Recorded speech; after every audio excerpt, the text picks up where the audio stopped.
Welcome আমাদের চ্যানেলে তোমাদের স্বাগত। আজকে আমরা আলোচনা করব দ্বৈত শাসন ব্যবস্থা নিয়ে।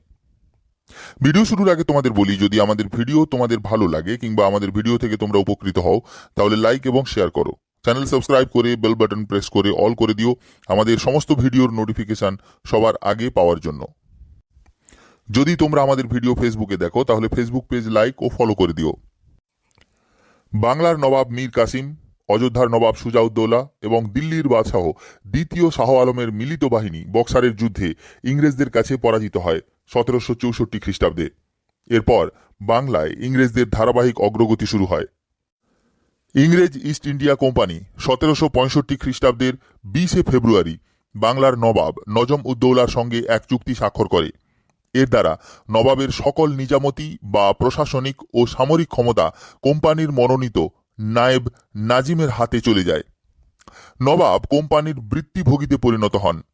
ইংরেজ কোম্পানি পরাজিত মোগল সম্রাট শাহ আলমের কাছ থেকে এলাহাবাদের দ্বিতীয় সন্ধির দ্বারা বাংলা, বিহার, উড়িষ্যার দেওয়ানি অর্থাৎ রাজস্ব আদায়ের অধিকার লাভ করে। এভাবে নবাবের যাবতীয় নিজামত ও দেওয়ানি ক্ষমতার মালিক হয় কোম্পানি। তবুও কোম্পানি প্রত্যক্ষভাবে বাংলার দায়িত্ব গ্রহণ করেনি। কোম্পানি বাংলায় মোহাম্মদ রেজা খাঁকে এবং বিহারে সিতাব রায়কে নায়েব নাজিম অর্থাৎ নায়েব সুবা পদে নিযুক্ত করে তাদের হাতে বাংলা এবং বিহারের নিজামত ও দেওয়ানি বিভাগের যাবতীয় দায়িত্ব প্রদান করে। তারা আইনত নবাবের অধীনে হলেও বাস্তবে নবাব নয়, কোম্পানি তাদের নিয়ন্ত্রণ করত।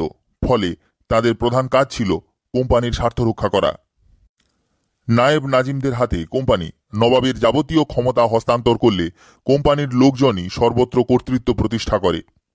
এর ফলে আইনত নবাবের হাতে বাংলার প্রশাসন পরিচালনার দায়িত্ব থাকলেও তার হাতে প্রকৃত ক্ষমতা ছিল না। আবার কোম্পানির হাতে প্রকৃত ক্ষমতা থাকলেও তারা প্রশাসন পরিচালনা ও প্রশাসনিক ব্যয় বহনের দায়িত্ব এড়িয়ে যায়।